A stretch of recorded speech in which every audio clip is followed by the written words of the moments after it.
कांग्रेस के पूर्व अध्यक्ष और वायनाड से लोकसभा सांसद राहुल गांधी की सदस्यता रद्द कर दी गई है।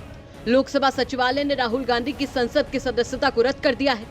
दरअसल पीएम मोदी के सरनेम मोदी पर दिया आपत्तिजनक बयान के बाद सूरत की कोर्ट ने गुरुवार को राहुल गांधी को दोषी करार दिया और उन्हें 2 साल की सजा सुनाई। अब इसे लेकर सियासत भी तेज हो गई है। हर ओर इसी की चर्चा है और तमाम राजनीतिक पार्टियां इस पर अपनी प्रतिक्रिया दे रही हैं। राहुल गांधी के पक्ष में अब सपा प्रमुख अखिलेश यादव भी उतर आए हैं।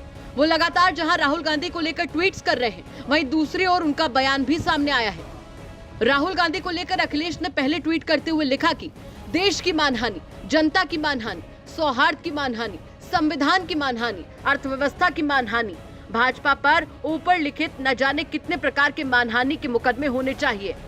विपक्ष को नगण्य मुकदमों में फंसाकर अपना राजनीतिक भविष्य साधने वाली भाजपा विपक्ष की ताकत से डर गई है। वहीं एक और ट्वीट करते हुए अखिलेश यादव ने कहा कि संसद की सदस्यता के अपहरण से राजनीतिक चुनौती खत्म नहीं हो जाती। सबसे बड़े आंदोलन संसद नहीं, सड़क पर लड़कर जीते गए हैं। जिन महोदय ने मानहानि का दावा किया है, दरअसल ये उन्हें अपने उन लोगों पर करना चाहिए जो देश को धोखा देकर विदेश भाग गए, जिससे उनके नाम मान को हानि पहुंची है। इसी के साथ अखिलेश यादव ने राहुल गांधी को लेकर बयान भी जारी किया, जिसमें वो बीजेपी वालों पर जमकर बरसते नजर आ रहे हैं। अखिलेश यादव ने राहुल गांधी की सदस्यता संसद से जाने के बाद कहा कि अगर इस तरीके से देखा जाए तो बीजेपी के कई नेताओं की सदस्यता ही नहीं बचेगी। जिस तरीके की भाषा का बीजेपी वाले इस्तेमाल करते हैं, उस हिसाब से तो कई बीजेपी नेता इसकी जद में आने चाहिए। सुनिए आप भी क्या कुछ कह रहे हैं राहुल गांधी को लेकर अखिलेश यादव। दूसरे प्रदेश के कैडर के अधिकारी को बुला करके ये निर्देश दिए शासन ने और सरकार ने कि आपको इसकी सदस्यता लेनी है। अभी 2 दिन पहले अगर आपको याद हो, विधायक इरफान ने खुद कहा कि ये मेरी सदस्यता लेना चाहते हैं, जिसकी वजह से अन्याय कर रहे हैं। उत्तर प्रदेश में समाजवादी पार्टी के कई सदस्यों की सदस्यता इन्होंने बीजेपी के लोगों ने ली है। आज कांग्रेस के पार्टी के सबसे बड़े नेता की सदस्यता गई है।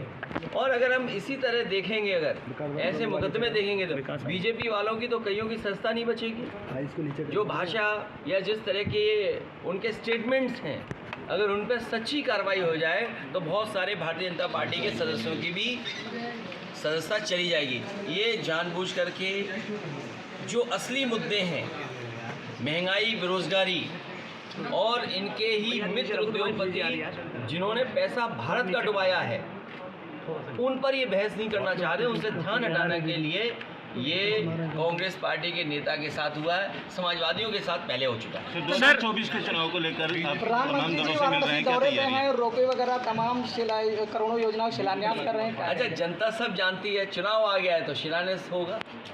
सवाल ये था, अब तो उद्घाटन होना चाहिए था। जिस सरकार को इतने साल काम करने का मौका मिला हो, 10 साल की सरकार हो गई दिल्ली की, यूपी की 7वां बजट अब आया है, तो 7 बजट वो और 10 बजट वो, 17 बजट का हिसाब किताब, वो भी 24 से पहले इस तरह के आयोजन करना केवल वोट के लिए। और जनता ये जानती है कि महंगाई इन्होंने बढ़ाई, बेरोजगारी इन्होंने बढ़ाई, किसान की आय दोगुनी नहीं हुई, लॉ एंड ऑर्डर में इनका फेलियर है, विदेश पैसा लेके भाग गए, बैंक्स ख़त्म हो गई हैं। इनका जवाब है क्या सरकार के पास? बिजली महंगी इनकी सरकार में, सिलेंडर इनकी सरकार में महंगे, क्या जवाब है इनके पास इसका? सर, केशव प्रसाद मौर्य जी ने कहा कि अखिलेश यादव मेरी हत्या करवा सकते हैं, उस बारे में क्या कहेंगे? हम समाजवादी लोग किसी की हत्या नहीं कराते हैं। भारतीय जनता पार्टी ने संविधान की हत्या करने की शुरुआत कर दी है। और जहाँ तक हमारे जो डिप्टी सीएम हैं, डिप्टी सीएम को कोई मरवाने वाला नहीं है।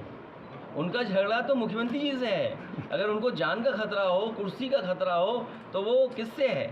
मुख्यमंत्री जी से, हम लोगों से नहीं है। हम दोनों कुछ दे सकते हैं, समर्थन दे सकते हैं, सहयोग दे सकते हैं। अरे हम लोग उनसे बहुत प्रेम करते हैं, बहुत प्यार करते हैं, वो जानते नहीं। आपने कल खुद कहा था कि हम अखिलेश जी को सम्मानजनक शब्द से कहते हैं, और वो हमें जहरीले शब्दों का इस्तेमाल करते हैं। जहरीला शब्द इस्तेमाल किया हो तो बताइए, क्या जहरीला लगता है उन्हें?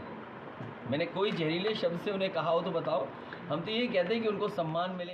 तो अखिलेश यादव राहुल गांधी के मुद्दे पर जमकर हमलावर हैं और लगातार राहुल गांधी के समर्थन में ट्वीट्स भी कर रहे हैं और बयान भी जारी कर रहे हैं। देखना होगा कि राहुल गांधी की सदस्यता जाने पर शुरू हुई सियासत अभी कितना और कहां-कहां सियासी भूचाल लेकर आती है।